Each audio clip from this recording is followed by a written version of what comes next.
Hey, what's up, guys? Welcome to the channel, or welcome back to the channel. Today we're trying out something a little different, a little new, and it is an interview with a comic book writer and illustrator, I believe, that's been in the industry for over 25 years. And without further ado, let me introduce you to Mr. Jason Sandberg. Jess, thank you so much for having me as a guest. Absolutely a pleasure to have you here. How are you doing today? I'm doing good. And for those that are watching, chances are you probably don't know who I am, but you may have seen me commenting on some of Jess's funny posts on Twitter. That's how our paths crossed. And I want to thank you for having me on, because it's wonderful that on your podcast you're mixing it with some variety and so forth. So thank you. It's a mess. It's a total mess, but I'm happy to do it because I'm kind of a mess myself. And like, I know not many people have even seen my first video. It's kind of cringe at this point, but I was like, I want to talk about nerd stuff. I want to talk about true crime. I want to talk about genealogy. And it's like, girl, That's all good. That's all good stuff. Can't go reel wrong it with any of in. that. Like, try to have a target and go for it. But I'm brand new. I'm a baby to the YouTube universe, and it's been a lot of fun so far. Experimenting with live streams has been a lot of fun, in bringing people on and having chats about nerdy stuff. It's been great.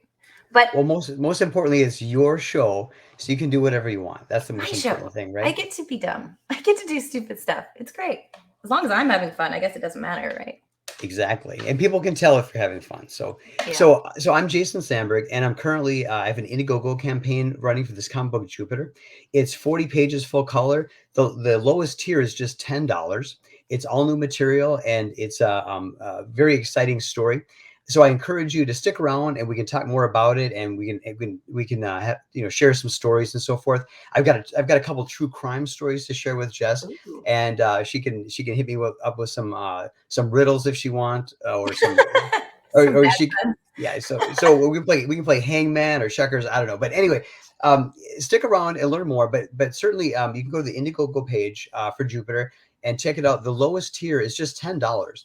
For $10, you get a 40-page full color comic book, and there's that first tier. You also get a non-prize, not to be confused with the no prize. This is a non-prize. So if you're familiar with Marvel Comics, you've heard of the no prize.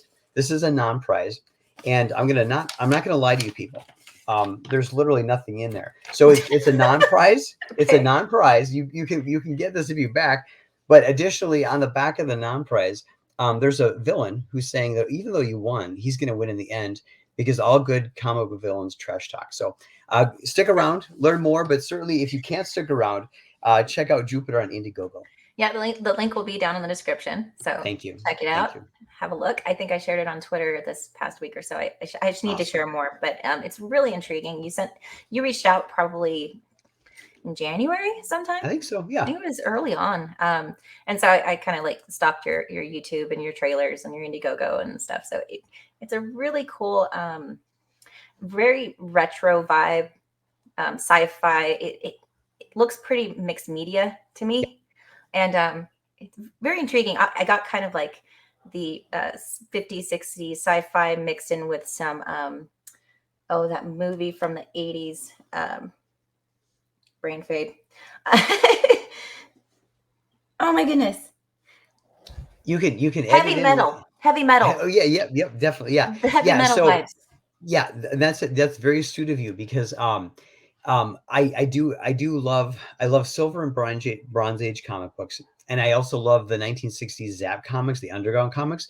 But I also like the French and European comics, and those are what heavily inspired the heavy metal movie. The heavy metal movie. So Heavy Metal is a magazine.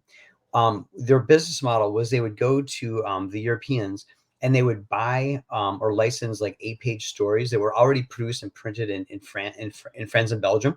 So they had low overhead. They just had to pay the licensing fee. So that's how they could afford to be in magazine stands and so forth. So that movie was based upon some of the better stories in there, and one of those artists who's pretty well known, his name is Mobius, and he actually did he worked on the designs for Alien, the movie Okay. Alien. He also worked on the designs for Blade Runner, and then there's a Chilean director named Jordiowski, and he was working on a Dune adaptation in the late 70s, early 80s. Mobius was working on that one as well. That project fell through for a number of reasons. There's a documentary called Jodorowsky's Dune. You can watch it. It's almost as good as the Dune movie that David Lynch made. And Okay. so check that out at some point if you want to throw on a documentary. It's a wild story. Jodorowsky's Dune. I'm gonna But check yeah, that out. so So many those rabbit holes, influences. like in I the know. last 2 minutes of what I everything. know. I'm like, it's overload. we have to There's we're so gonna much. have to we're gonna have to transcribe so we can keep up. But yeah, so good observation there, because all of that is in my DNA. And one of the beauties of doing an independent comic is I don't have an editor, I don't have a corporation telling me what to do. So if I want to pull on a thread and I want to do like a short story or something like that, I can kind of do whatever I want. So That's it's awesome. exciting. So is this just like a passion project, a side gig for you, or? So in the late 90s and early 2000, I actually self-published Jupiter as a black and white indie comic. It ran 9 issues and it was critically acclaimed, but I was young. I had no marketing budget. And so my problem was that the sales were good, but we couldn't move the needle. Like we couldn't grow the sales. And Diamond, who is the distributor of the comic books, they work with me. We targeted retailers. We said, let's target the top 100 retailers for this kind of comic that's kind of like yours. But everything I did, I could not move the needle. So I said, you know what? Maybe the world's trying to send me a message. So I backed off of that and focused on family, career. I did paintings. I'm still a painter.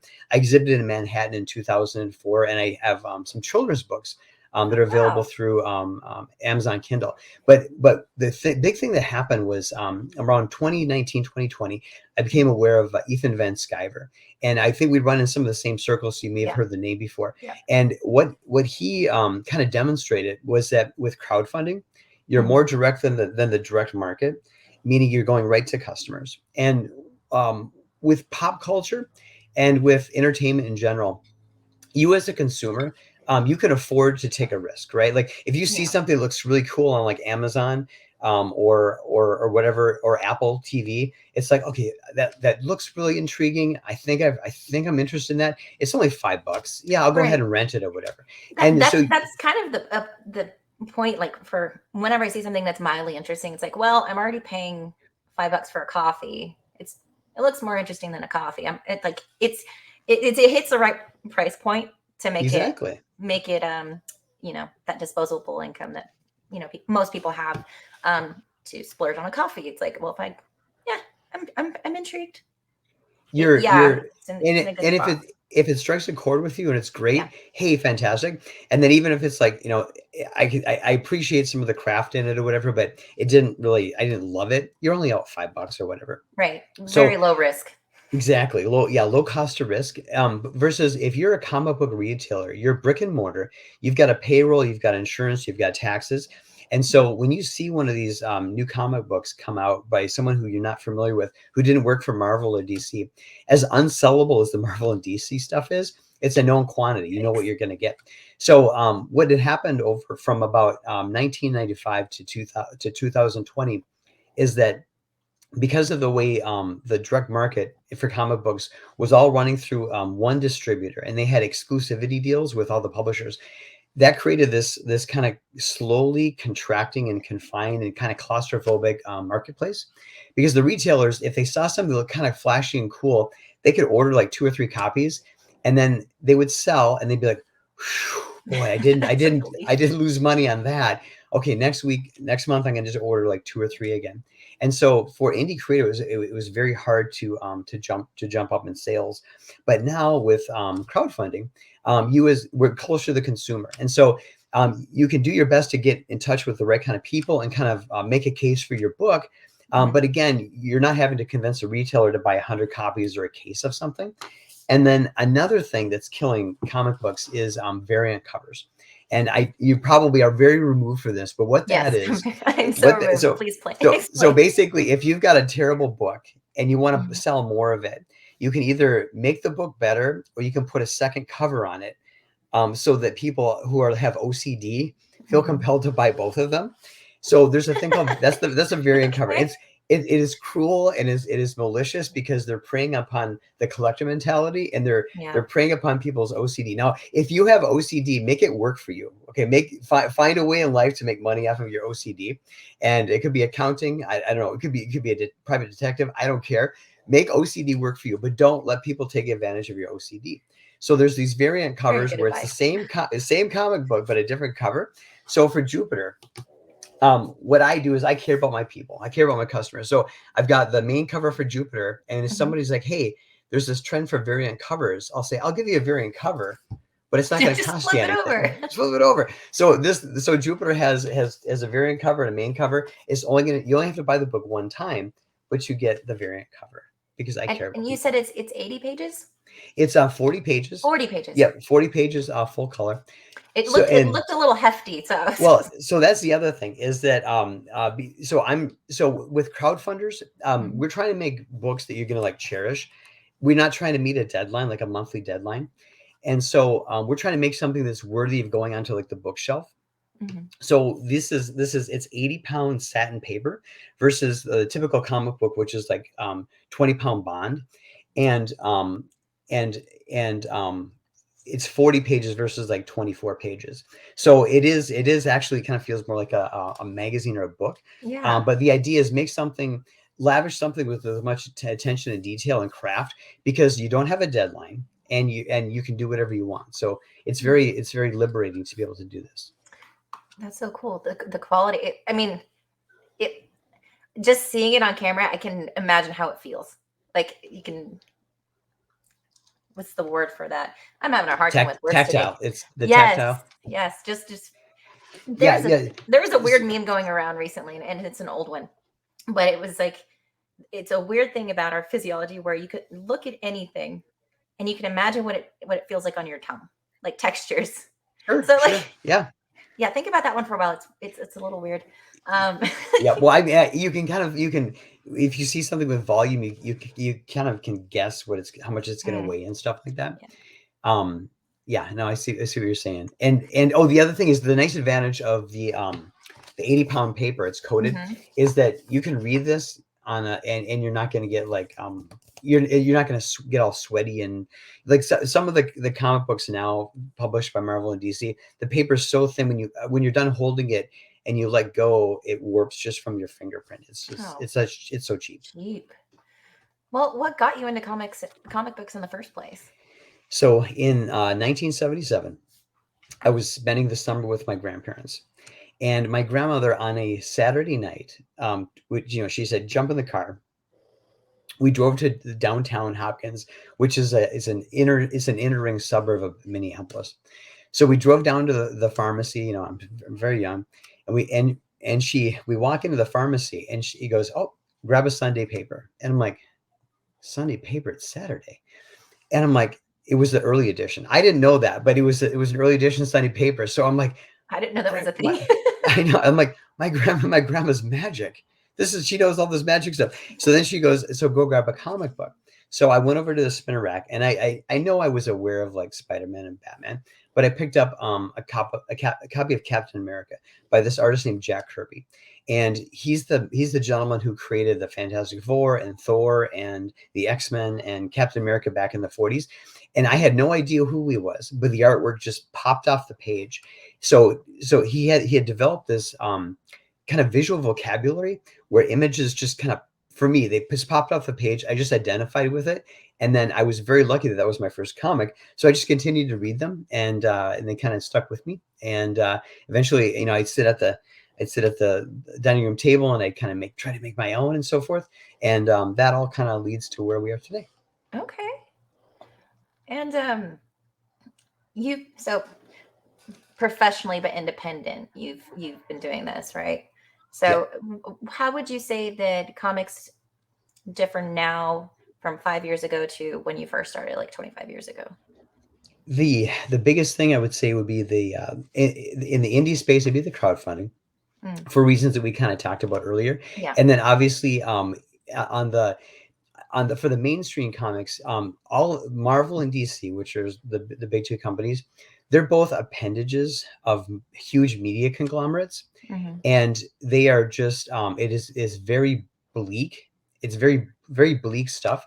And they're actually becoming spokesmen for fashion. I'll just say fashionable social movements.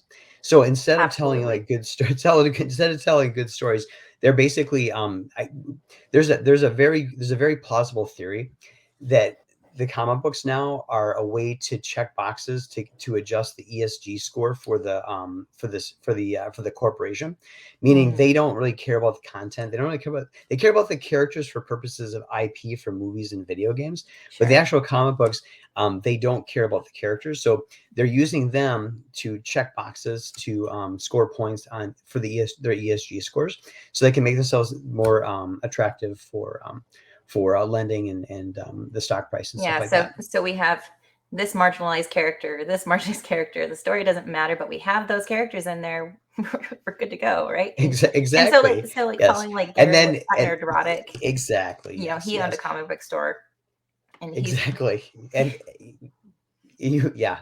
yeah, It, you know all about it. exactly. Yeah. And and so they're shoveling out this unsellable material, and then when retailers would say, you know, the people who are coming to my shop, they don't care about these characters, and they were hurling terrible epithets at them, calling Mhm. them racist, misogynistic, homophobic, all this kind of stuff, and so it's a matter of taking which should be artful escapism and turning it Mhm. into basically, if you read the Marvel or DC comics, you feel like you're being dragged to HR and getting scolded, and Yes. that shouldn't be the case. Now, I'm not in favor of a comic book that is homophobic or that's racist, by no means. However, if I'm going to something for entertainment, and I don't want to feel like I'm taking a course in age. It's like this is Being berated and made to feel I bad about who you yeah. are and I already went to work. I didn't hurt anybody, and then I pick up this comic book from you people, and you're trying to scold me for it's just for not fill in the fun blank. anymore. Exactly. And it's the intent was supposed to be fun, and they're not even recreating characters. They're just changing the gender of a character. And it's like, but but no, So that's the person, that's the beloved character that everyone is there for. And it's like they're not creating new stories, they're not creating new characters that are exactly. interesting. They're just recycling old material that just guarantees, just with the name alone, that they're going to have some sort of audience. And there's kind of a tradition in comics where the sidekick or the understudy will have Mhm. to like fill in for the main superhero. But the way comics used to run, they'd come out every month, and usually like a storyline would be like one or two issues. Around the year around the middle of the 2000s, as Marvel and DC got more desperate, instead of giving you 12 stories a year, they started to give you 2 stories a year, but they would stretch it out over 6 issues, and it was decompressed storytelling. And it was spearheaded by this gentleman named Michael Bendis, who's one of the greatest villains in comic book history. And he masqueraded as a hero, but he was actually a villain, because he basically ripped off the readers by saying, I'm not going to give you 12 stories. I'm going to give you 2 stories. It's going to take 6 issues. So when these things would happen, where they would swap out the hero, um, typically that might run for like 2 or 3 months back in the old days, but now it's like 2 or 3 years, and you're like, bring back the character that I care about, that I've been identified with. You're giving me this person you're putting in there for ESG points. And that compounded and made these things more painful. Yeah. So it's a cool idea to make Jane Foster Thor, but she should only be Thor for like a couple months. And same thing with Sam Wilson covering for Captain America. That's a great story. You could tell great things, but we don't have to sit there for 4 years waiting for them to Right. wrap it up. It milks it a little hard, like Mhm. a little too long, just giving you like little love kernels. It's like, okay, that was a thing. Move on. Next episode. Like, move on with the story Exactly. for the main character that we're here for. And you mentioned Gary Nerdrotic. Love How Gary. did you how yeah, how did you stumble across him? You know, I wasn't ever in tune with politics or any of the SJW stuff, really. It just wasn't on my radar. And then I had a job in Berkeley, and I was like, huh, people are weird. like what's going on here? And then but I started following like more political podcasters around that time, because there were things that were happening that were directly impacting my quality of life. And I was just trying to Mhm. figure out what's going on in the world. And I think the biggest milestone and how it all just went to pot was the new Star Wars movies. Oh yeah. And they're really crapping on all the fans. Um, and so I found Red Letter Media around that Hmm. time, and then Gary shortly after that, and still love both of those channels. They're fantastic. But seeing how the corporations were turning on their fans that were the tried and true, they were the hardcore ride or die Hmm. fans. It was an Hmm. eye opener to everything else that was going on in society. And it sounds kind of silly to just, everyday Joe doesn't care about nerd stuff about, oh yeah, Star Wars really kicked it off for me. It's like, no, but there's so much more to it. Hmm.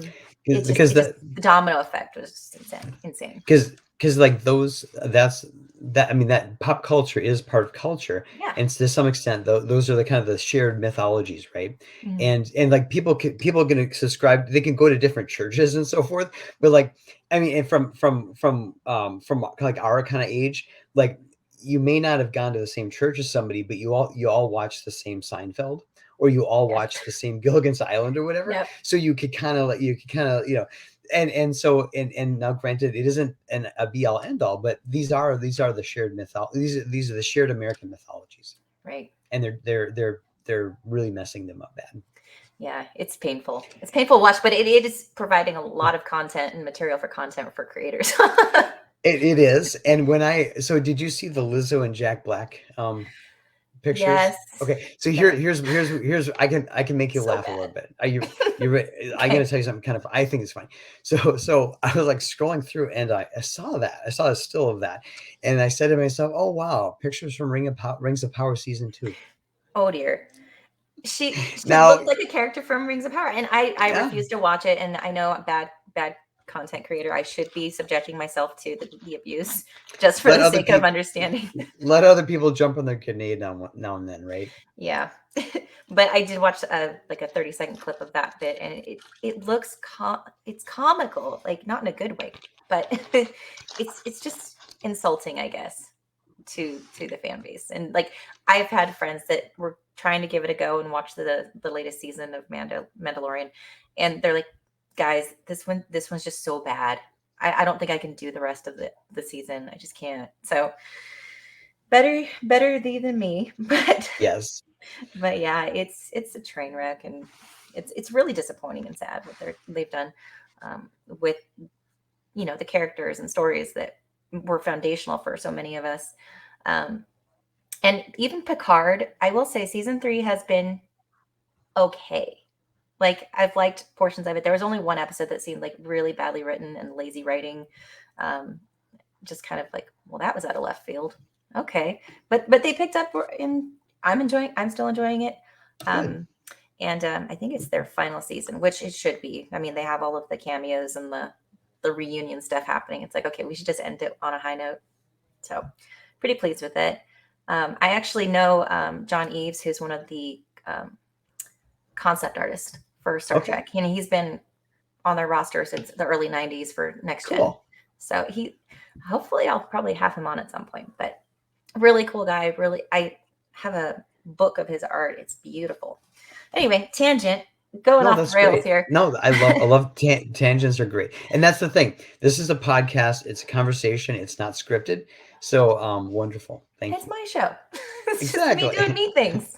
I'm weird. I get it. And if I don't like it, I can go back to the green room. Yeah, get out of here. So, so on the topic of movies and shows and all of that, why do you think about comics being more daring than movies or TV? Hmm. Or like, what do you think about that? Because not many people that I know like purchase, actual comic books anymore. So Hmm. how do you Hmm. feel about that? So I hope that changes, and I'm the eternal optimist, and I Mm. think with all the kids reading like Dogman and then reading manga, eventually a great percentage of them are going to start to dip their toes into indie comics and like the best of the silver and bronze age. Now I'm not going to say it's all of What, them, but I'm wait, optimistic. you've mentioned the Silver and Bronze Age. Hmm. Could you just elaborate Yep. on what that exactly means as far Yep. as the timeline? All right. Now, those watching at home, there won't be a quiz, so you don't need to take notes. But I'll run this through. Run this There will through be a you. quiz. Take notes. So in the mid to late 30s, they began to take comic strips and put them together as comic books. And 1938, Action Comics #1 was published, which was the first appearance of Superman, and that started what's called the Golden Age. And the Okay. Golden Age ran all the way through the war to like the early 1950s.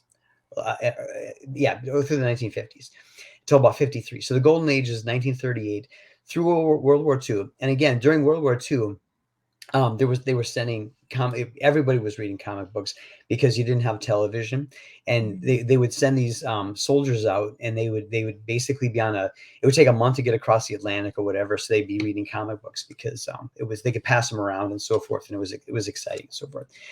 So so that's the Golden Age. Then the Silver Age is about 1953 or so. DC Comics, which had Superman, Wonder Woman, Batman, and those other characters, they rebooted the Flash. They took the old Flash from the Golden Age, who looked like the God Mercury with the helmet and the lightning The bolts. lightning bolts one side. Yeah. Exactly. They rebooted him and made him a new costume, a new sleek costume, and they changed his secret identity, and they changed how he came to be, and that ignited the Silver Age. And the Silver Age ran from like 1953 up till 1970, and during that Silver Age, that's when the DC reinvigorated themselves by taking the Flash and Superman, Batman, creating the Mhm. Justice League, and they reinvigorated these other characters like Green Lantern and so forth, and changed them. And then seeing that happening at DC, Martin Goodwin and Stan Lee over at Marvel Comics, which is actually Atlas Comics, they were doing monster comic books and so forth. They said, "Hey, the kids are now into superheroes again. We thought that died out at the end of the 40s." So they started with the Fantastic Four, and then that just did fantastic. And then they did Spider-Man and the Hulk and the Avengers and Thor and the X-Men, and then eventually Daredevil. So that by so the Marvel comics you hear about, that Mhm. was all birthed in from like 1961 through 1970.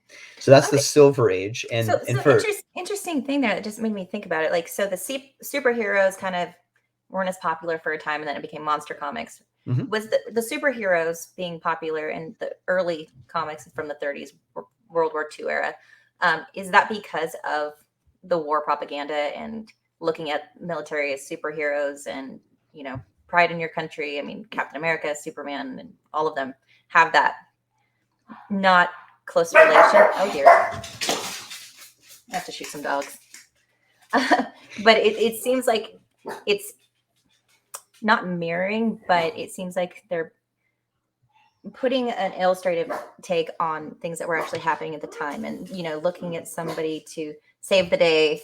um, Yeah, and so when the wartime was in the rear view, and switching over to monster movies and that kind of thing, it makes sense. Like I yeah, never thought about it before, but and like. and there was a little period in there where it was westerns and it was Mhm. romance comics, and so girls were reading just as many comics as boys. There was a romance period there, and Okay. again, and then there was also some horror comics, and it was actually the horror comics that kind of got the comics industry in a little bit of trouble because they did their job too well. And there was a publisher named EC Comics in the 50s. Mhm. They so you've heard of like the either the movie or the TV show Tales from the Crypt. Yes. So that was actually a comic book called there was a comic book called Tales from the Crypt, and there was several other horror comics, and it was doing so well that there was actually kind of a puritanical crusade to say that those comics were causing juvenile delinquency, just like now they say that video games cause juvenile delinquency or Well, rap music causes juvenile right. delinquency. But on that note, as far as like Tales from the Crypt, the show was out in the 80s, right? Yeah, And yeah, into the yeah. 90s. When did the comic come out? In the early 50s, in the Tales early Tales from the 50s. Crypt? Yes, yes. So Oh some wow. if you want to go down an internet rabbit hole, Always. look at EC. It's called EC Comics. Just search EC Comics and horror, and you'll see that you'll get some pictures and so forth. And EC Comics, they're actually the ones that created Mad Magazine. They created Mad Magazine after the dust up with Congress and the puritanical movement. And then they also had great science fiction. There was like a lot of great sci-fi stories. They were basically, sometimes they were adapting stories by Ray Bradbury and other sci-fi authors. So EC Comics was a very influential company, but unfortunately, their horror comics ran afoul of the legal authorities. There you go. Okay. Yeah, as soon as I saw this, I'm like, it looks like the Mad cover. And then you were actually just saying it at the same time. I don't know. The art just kind of looks similar. Yep. Oh, I didn't realize that was so old. Yeah. It's been around for so long. Oh, it has. Yeah. But I was thinking about like what you said about the the 80s, especially with the Satanic Panic and Oh, yeah. Yeah. horror imagery and all that, contributing to the delinquency of everybody. I'm gonna share an opinion with you, and you tell me if Okay. I'm crazy or not. Okay, so you remember the PMRC, Tipper Gore, and the PMRC in the 80s, Parents Music Resource Center? Yes. Sorry, okay. I didn't remember the acronym. Okay, so if the PMRC came around today, all of the old fogey 60s and 70s rockers would sign up with them, and they'd be championing them. They would not be advocating for free speech. And I say that because of how the dinosaur rockers behaved during the COVID stuff happening, right? So like it was only Van Morrison and Eric Clapton who said this is crazy, and they were so ostracized. So that leads me to believe that if the PMRC came back and tried to, if they hadn't happened in the 80s, if they happened now, most of these dinosaur fogey rockers would be carrying signs and carrying the water of the PMRC. That's so crazy. Yeah, like you said that they were being ostracized for not being conformists, right? Which is ironic because rock stars are supposed to be nonconformists and stick it to the man and be contrarian and all those things. It's like, for instance, and like you said with the COVID thing, one group in particular that I liked in the 90s, early 2000s, Rage Against the Machine, and it's like, I won't do what you tell me. And then they were out there advocating for all the things that daddy government's going to tell you to do. You better do it. It's like, wait a minute, but you're the guys. You're the ones that say no. It's a valid intellectual position to say, I'm not a scientist or a doctor. I'm going to believe what the government tells me because it's not my field of expertise. That's a legitimate stance, right? But to say, if you don't do what the government says, if you don't do what the CDC says, you're XYZ, and we're going to cancel your contracts. We're going to shun you. We're going to dunk on you and troll you. And we're going to, we're going to put your work in the memory hole. We're going to take it off of our platform. Yada, yada, yada. That to me, insane. Yeah. And the punitive measures that were being taken for just saying, I don't know about it. It's like, wait. No, the more you're being mean to me over this makes me I think I'm doing the right thing. Like exactly. So they had the opposite effect of what they were going for the group that was always on that side of the fence. But it was shocking to see how many people actually just went along with everything.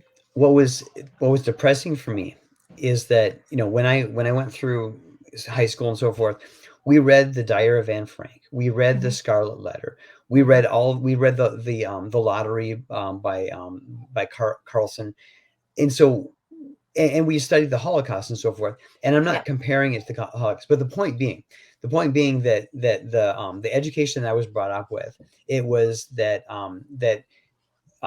government should be limited, and you should have the ability to question the government and petition for redress of grievances. And we should allow people to perform trial. People should be free to engage in trial and error, find out what works for them, and test theories and so forth, and have free speech. And it's like that all those traditions, all those American traditions, it's as if it just was just turned off. And I'm like, Yeah. so, and this is the punchline. So all those poor kids over the years, for the decades, who had to write essays about the Scarlet Letter Mhm. and had to write essays about the Tyre Van Yeah, Frank, Frank. why? It was wasted time because it didn't matter. Because when it mattered the most, they just threw that out the window. Yeah, I doubt they even still read those books. Probably not. Probably not. Probably not. They're too dangerous. Yeah, Oh 1984. my. If you Ah, read that book. 1984, you're yeah. We're living it. Like there was something today I was saying some new slang that the kids are using, and I'm like, this is basically newspeak. Newspeak, yeah. It's like you're not using the actual word. You came up with something else that sounds stupider, but because it's cool, now everyone is just dumber for like everyone's well, that's something that's came up recently too. Like the IQ levels just Mhm, nationally and across the board are the lowest they've ever been. And that's mhm. not really seen because each generation and the progression of technology, it should, you know, go up. So Yeah, it's it's like really scary times. your access to information and and your ability to say I want to research a topic or I want to Mhm. my own example. So I made Jupiter. It got it like 95% done, and then give me 1 second here. Sorry, I'm on the tail All end of good. a head cold. All good. So I made Jupiter, and then last summer I realized, hey, I'm gonna have to promote this. I'm gonna need to learn how to do animation, and I was like so excited. I'm like, I finally have an excuse to learn animation, and we are so lucky now to have like YouTube to do little to like watch little tutorials, or Mhm. I would read the manual, and I get so far I get stumped, and I could like just Google like the next step or whatever.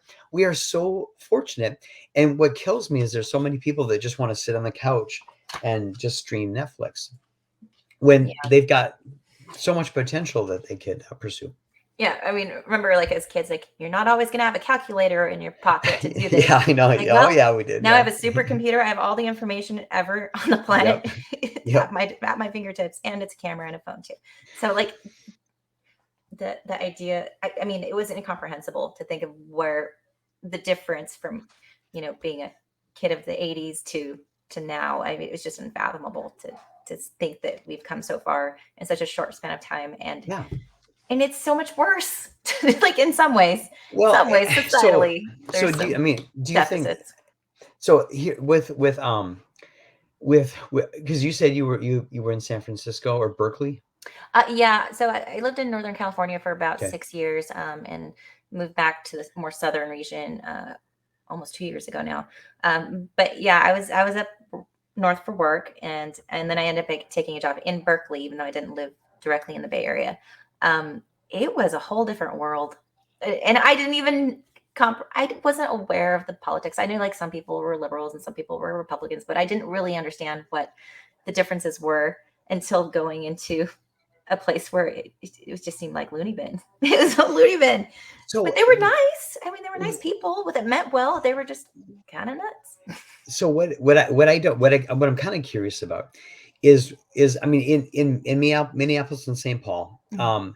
when I would walk down the street in the 80s and 90s and 2000s, there was always like a few homeless people or a few people who were just they were just it was clear they were not winning at life, and they were either Mhm. panhandling, or you could just tell they were either hobos or they were bums, like one of the two, right? Right. And my question is on the California side, at what point was it like you would walk down the street and see like a couple bums or whatever, and then at what point was it like now they're like putting up tents, They're and like now and now full-blown they're towns within the yeah. town. And so specifically in Berkeley, there's like not alleyways, but there's access roads in between the blocks of buildings. And there was one I had to take a detour to go through.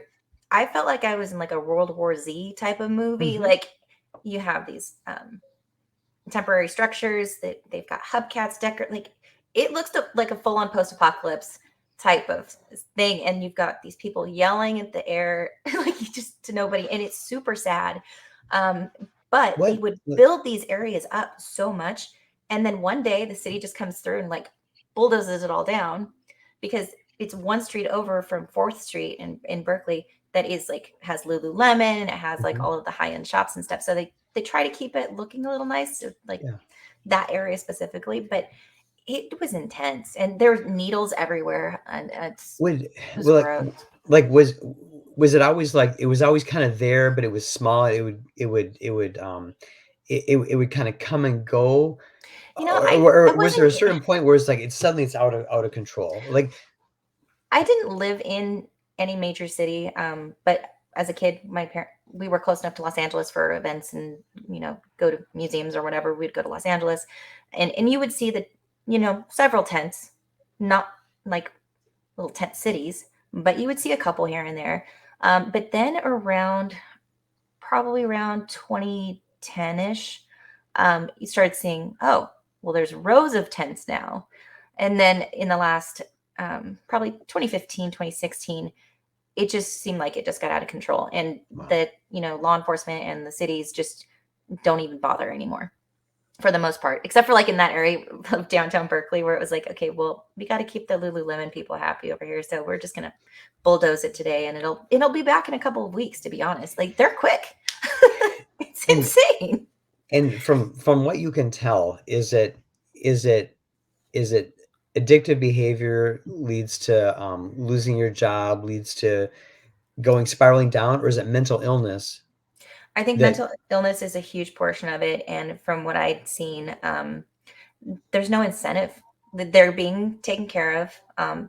They have their needs met. They have access to all the drugs that they want. And if they do want to go to one of the places that will help them get better, well, then they have to do stuff for it. Like they have requirements to live there. You can't do this. You can't have drugs. And it's like, well, then why do I want to be here? It's easier to just exist and be comfortable on the streets. And so Hmm.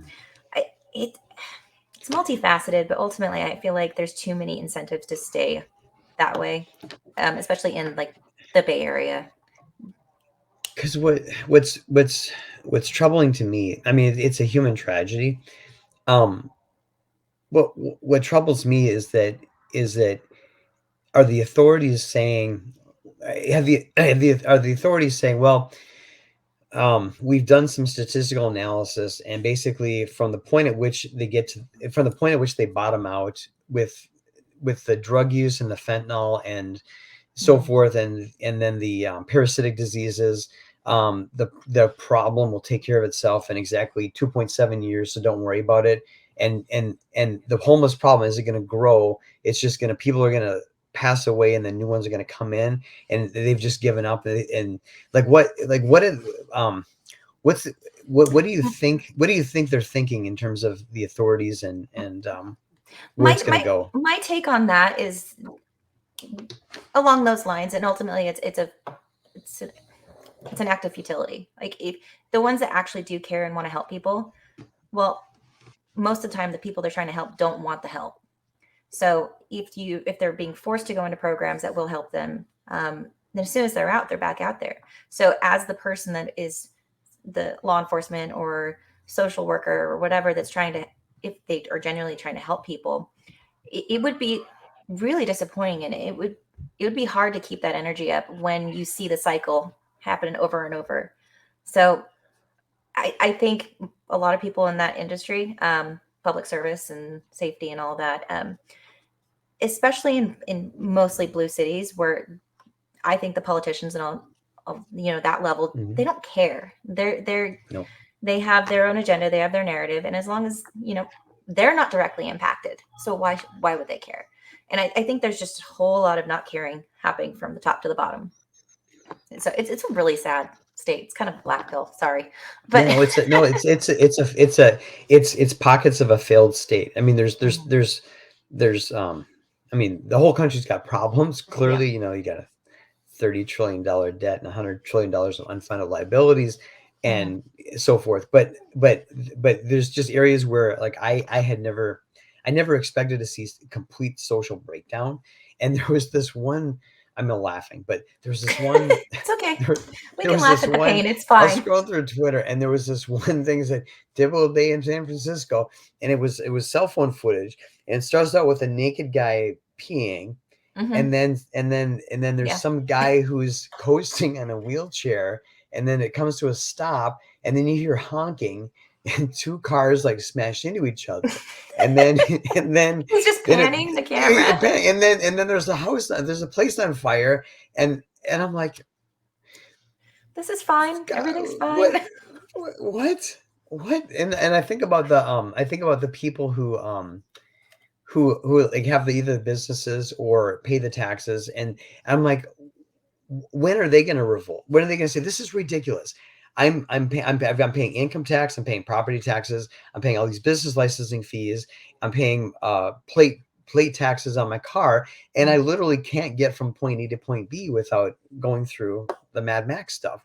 And I don't know, or is it because it's a blue city, they're ashamed to say that they're ashamed to say they're ashamed to hold up the hand and say this is unacceptable. This is I'm for, I might be for socialism, but I'm not for social breakdown.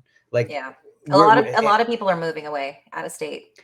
That when we were moving back to the more southern area of California, we're not like down San Diego, we're kind of more than the middle, but when we were looking to move, there were no U-Haul trucks. Like, oh yeah, I heard about that. it was a problem, and I'm sure it still is, but at the time, being in the Northern California area, where most people that lived in the suburbs outside of the Bay were commuters, everybody was moving like at the same time that summer.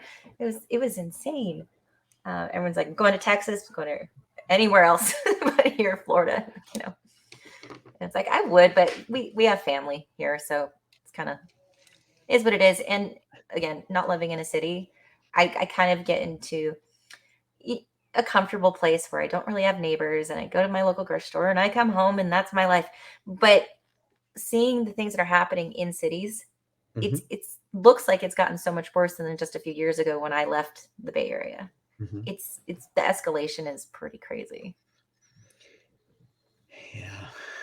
But that's a whole nother thing. We were talking about you. Oh, yeah, that's right. Hey. Right. I have a question. Yeah. So there's some kind of crossover between you and true crime. Yes. How did that happen? How did we get here? So in the mid 90s, it was after college. For a couple of years I was working night shift, and it was a lifestyle decision, and I liked it. So I would sleep during the day, and it was right after college, and so and it was kind of still close to campus, and it was a cheap apartment building. It wasn't quite a slum, but it was very cheap.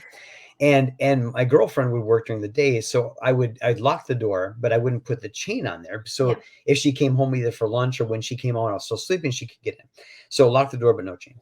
And this one afternoon, early afternoon, late morning, I hear a rustling on the doorknob, right, and a knock, like, and I'm like, okay, well, it's fine. So it keeps, and I hear it again, right? So I'm like, so I start to get up or whatever, and I'm making my way down the hallway, and the door opens, and I say hello, and this guy in like a green jumpsuit, with kind of a red beard and so forth, looks around the corner and goes, "Hey, maintenance." And I go, "Oh, okay, yeah, I just woke up." He goes, I thought you weren't home."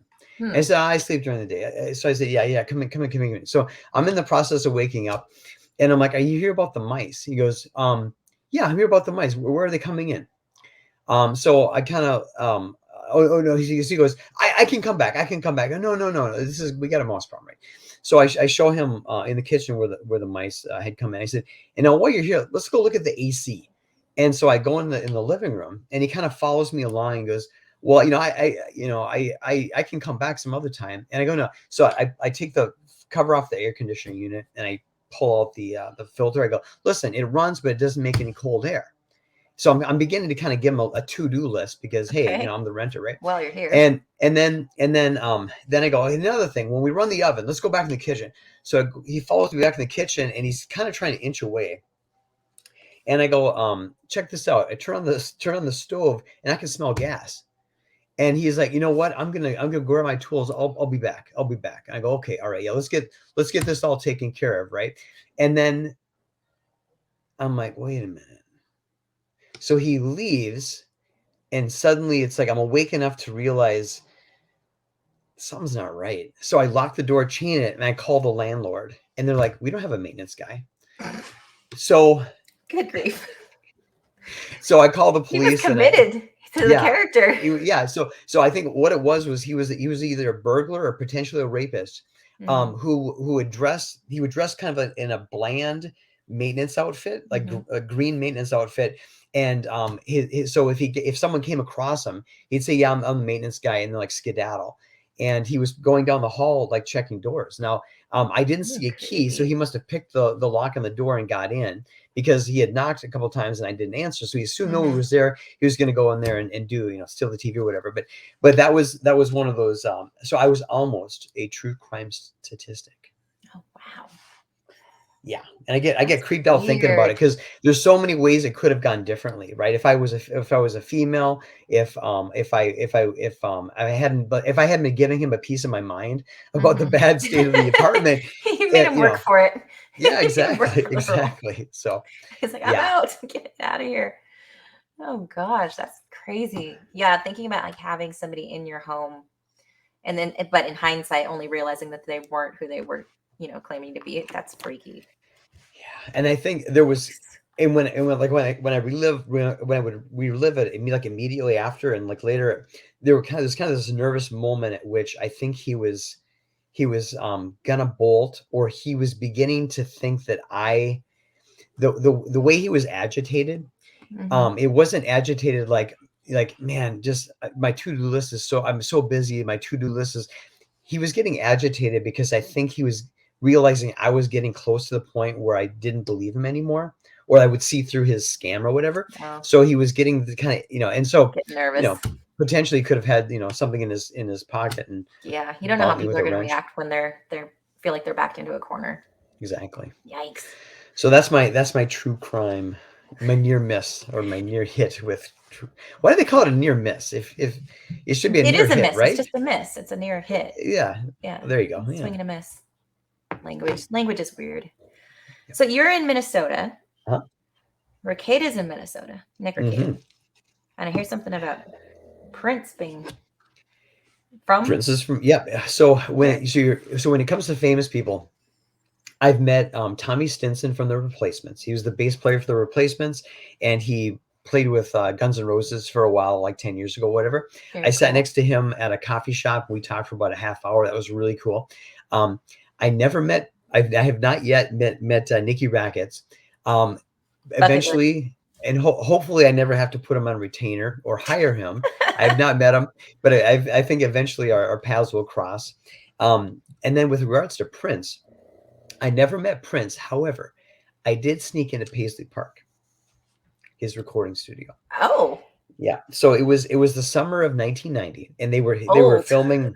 Yeah, they were. So it was a year out of high school, and they were recording. They were making the movie Graffiti Bridge, which it's a very forgettable movie. It's like his I third don't think I movie. heard about it. Yeah, yeah. You don't go down that rabbit hole. Okay, so but don't go down that internet rabbit hole. But so they were filming it at Paisley Park, and a friend of mine is like, "Hey, I'm pretty sure they're filming they're filming this movie there," and I'm like, "Oh man, that's so cool."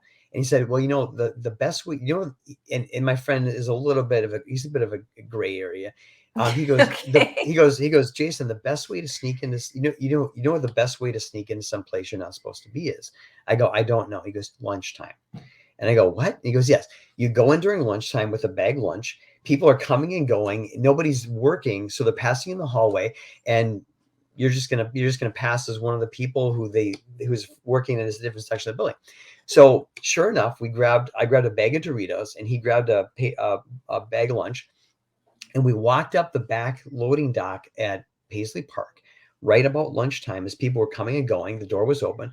We went in and we got in. And so over the course of about an hour, while people were milling about and doing their lunch stuff, we Mhm. snaked our way through Paisley Park. So I got to stand Just next to. carrying your Doritos, just walking Yeah, around. exactly, exactly. And I had like a Hey, everybody. bandana. I had How's like a it going? bandana. Yeah. So Thank we you. look like hipster construction people. So I got to stand next to. I touched Prince's motorcycle from Purple Oh, Rain. We touched in so Morris Day, who was like the adversary in Purple Rain, he had this big yellow Cadillac. We touched the Cadillac, and then we went into there's a big sound stage where they were building the sets for Sign of the Times and for the actual graffiti bridge and all that. We got to we walked in there, kind of walked through there. We kind of stayed on the periphery so that no one would kind of question us.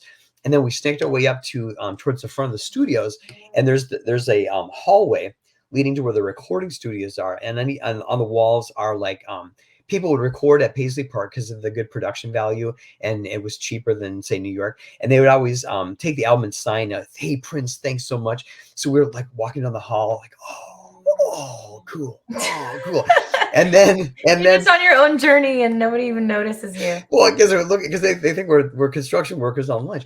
So then we get up close. We get up close to where we can see like around the corners, like the front desk and like the main doors to the actual recording studios. And we're like, we shall go no further, because we knew that we could potentially get in trouble if we got too close to Prince. And we love Prince. I still love Prince. I have almost all of his albums. He's a genius.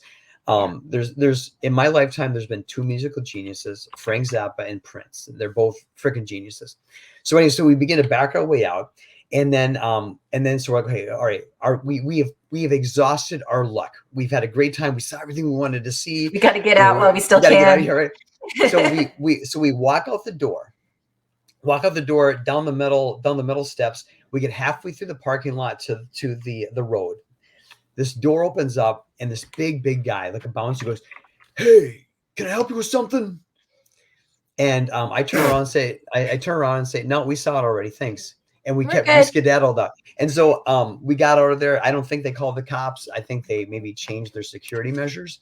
But that was my the closest I got to seeing Prince was trespassing. Statute of limitations is over. I trespassed on Paisley Park, but it was only through the thrill and the affection that I have for the Prince. Very cool. That's such a unique story. So random. Well, people asked me like, "Hey, you're from Minnesota," and I was like, "I haven't met Prince, but I trespassed. I touched his motorcycle and the Cadillac." I did, and the Cadillac. Who gets to say that? Not many people. No, not many people. Or if they do, they're groupies, and they had to do. They paid a very high price that I don't want to pay. Glad you didn't have to pay that price. Yes, exactly. Great job. You're just trespassing. Speaking of crime and committing crimes, I think you have a story or something to tell me about one of the dumbest criminals, or the dumbest criminal you've ever met. Yeah. Okay. So for a while, I was working as a receiving manager at a Barnes & Noble, and it was a great job because I got to see all the books as they came in and so forth. And I didn't have to really deal with customers or whatever, and just did it for a while. It was a fun period of my life.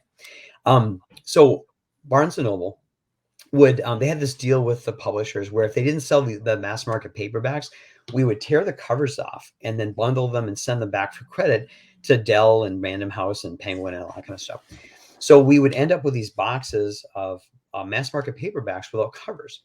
So we would box them up and tape them up, and we'd throw them in the recycling. Now, we were not supposed to take them home because technically they were the property of the publisher because we'd given them the covers back, and they were just to be recycled. Give me 1 second. Sure.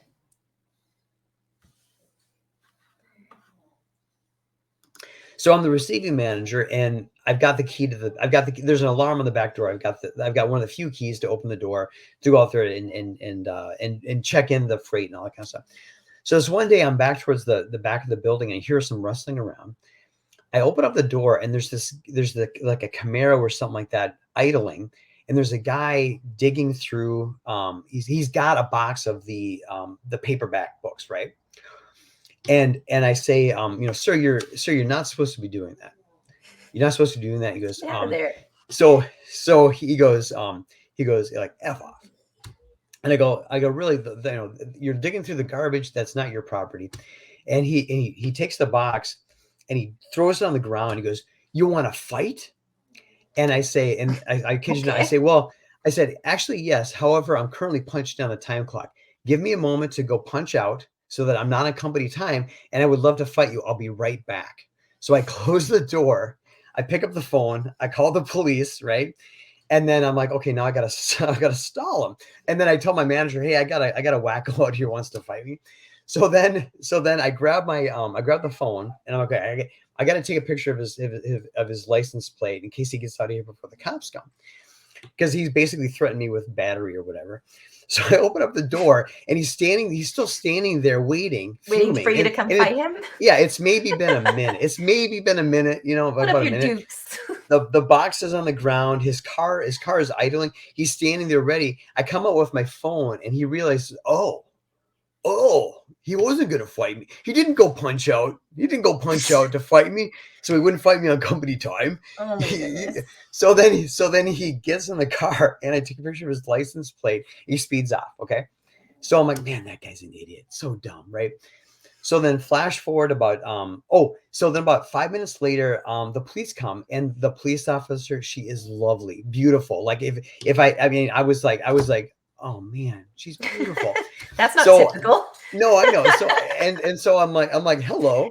And so she's on the radio and I can hear the dispatch. And so I'm helping this incredibly beautiful police officer with the license plate number. And so I hear the dispatch people, and you probably can have seen this, something like this in real life. But so she looks it up and she gives the other car the address, and I hear them routing the car to the address. And so I'm making small talk with the beautiful police officer, and then eventually I hear, okay, we see him, we're engaging and all that kind of. I'm like, oh, this is so exciting. So then they gave the guy a very stiff talking to, and then I did not ask out the police officer, which I regret to this day. But I got reassurances from them that he would not be coming around trying to pick a fight with me ever again. What a goofball! Oh my goodness. Oh my goodness. Well, my computer can't run the trailer, but I'll just show the page for your Indiegogo. Sure. If I can figure this out. Hey, there we go. So awesome. Here is Jason's Indiegogo for Jupiter. Also, you mentioned that it's kind of it's not a retelling, it's a totally new story. You did have how many issues out? 9 issues in the 90s? Yeah, I did 9 issues as a black and white indie in the late 90s, early 2000s. Oh, there it is. Yeah, there they are. Yeah. So so those are available on my I'm charging a lot for those because those are my last copies, but you can get them for cheaper elsewhere on eBay. I recommend don't buy those unless you're a hardcore fan, because I've gotten better over the past 20 years and my artwork is much better. But if you want to go to the Indiegogo page, we can look at the new campaign. Sure. Yep, let's check it out. Pardon me. So, if you want to scroll down, it's got some samples of the artwork, and we can play the trailer at the end there. Actually, right now you're on the updates tab. Oh, on the so updates. If you could go up a little bit, and then there's the scroll up just a little bit. I'm at the top here. Okay. Oh, I'm sorry. Where it says story. I'm sorry. Where it says perfect. So the basic story about Jupiter is that it takes place in a world that does not have superheroes. It's not crowded with superheroes. It's the normal people. However, in the world of Jupiter, they do read comic books, and I try to have the comic books within the comic books evoke that Silver Age excitement. And this family, they are dealing with the consequences of a family tragedy. I don't tell you what it is. I give you a clue as to what it is. You've got to read Jupiter to find the clue. But basically, all you need to know is that they've gone to a family cabin, to kind of de-stress and try to work through some pain that they're dealing with. And there's dinosaurs. Yes. On that family vacation, a hole opens up in reality, and the consequences of a revolution in a different dimension spill into their world, and that initiates their path to this young lady's path to becoming like a superhero in response to what happens. And so throughout Jupiter, there's some pages like this that evoke that Silver Age. And if you kind of go back up, I think this is what you meant by the heavy metal. If you scroll up just a little bit back to the dinosaur. Oh, the dinosaur. Yeah. Yeah. Is that in your trailer? Yeah, in your trailer but it's like mixed media. It's combining all the different things, but the retro, more like 70s, 80s style of art. It totally reminded me of that. Cool. Very So cool. that's that scene there with the dinosaur. That's part of the revolution that causes the hole in reality where the revolution spills into her world, and she's torn because she feels like she's been kidnapped by her own family. She wants to run away from home, and as a result of what happens, she gains the ability to basically open little holes in reality and go. She can basically go anywhere. However, she has to decide, do I fight or do I go for fight or flight? And she has to make the decision, I'm going to stay and I'm going to use my new abilities to first defend myself, then defend my family, and then defend my town. So the stakes continue to rise, and that's her heroic journey, becoming basically the only superhero in this world that doesn't have superheroes. Very cool. Well, I'm really glad you found me, because I would have never come across it, just because the algorithms and whatever is feeding me content. So it's nice to meet people organically, and this was a lot of fun. Thank you. Everybody should go check out the Indiegogo. It's going to be in the description shortly. And yeah, And the cheapest tier is just $10.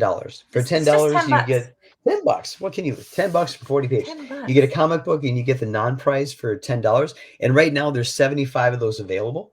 And then after those 75 are not available, I'll just have a basic tier of $10 for the comic book. But there's other tiers in there that you can look at, other add-ons and so forth. So check it out. Yeah, and you also have a YouTube channel. You're fairly active on as well.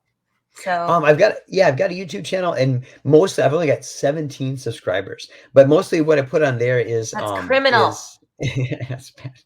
I mostly put my little promo bits on there, and then what I will do is I've got a if you go to my playlists, I do make a list of anytime I'm on a live stream, I add it to the live stream playlist. So if you go to live streams, I've been on like 10 different shows, so you can see me jabber away. I've not told anybody else about the Prince story.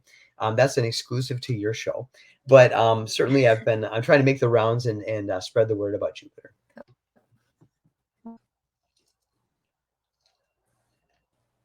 Yeah. My computer doesn't like trying to play videos. I see what you mean. That's fine. I see what you're talking about now. Yeah, that's a problem. Thank good for but editing. You can go here and follow him and all of his live stream appearances.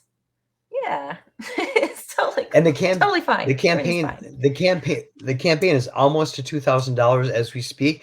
I'm going to be on 32 flavors of Nick Weiser tonight. I guarantee that team, that crew will get me over 2,000 guaranteed. And then there's 20. There'll be 20 days left of the campaign. So exciting times. And if you actually do talk to Gary Nergrod, please put in a good word for me. I have not been invited on Gary's show, but someday, maybe issue 2. We'll see. It's on the bucket list, but yeah, I'll keep dreaming. But this has been so much fun. Everybody check out the Indiegogo. It's just $10 for the first tier. And keep an eye on Jason Sandberg, because he is going places. I mean, he's been places, but he's still going places. So this has been a lot of fun. I really appreciate it. Go subscribe, do all the things, hit the like button, and I'm going to close it out. Thanks for watching, everybody. Thank you.